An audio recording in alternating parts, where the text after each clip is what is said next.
وأما الأخبار فعن أبي سليمان الزاهد عن أبي عبد الله الصادق سلام الله عليه قال: شوفوا، من رضي بدون الشرف من المجلس، أعيدها لو لا، من رضي بدون الشرف من المجلس لم يزل الله وملائكته يصلون عليه حتى يقوم.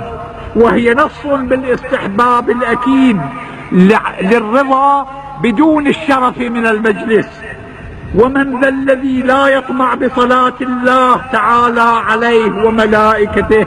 وضعف سندها مجبور بأدلة التسامح بأدلة السنن، وهي صحيحة هذه القاعدة من هذه الناحية وإجماعية.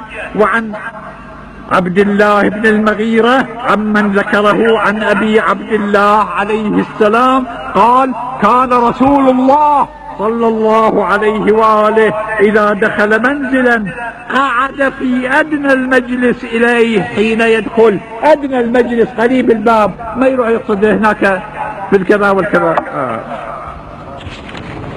وعن هارون ابن خارجة عن أبي عبد الله عليه السلام قال: إن من التواضع أن يجلس الرجل دون شرفه. أقول: ومن الواضح أن التواضع ليس للناس بل لله. ومن هنا ورد: من تواضع لله رفعه الله، ومن تكبر على الله أذله الله. صلوا على محمد وآل محمد.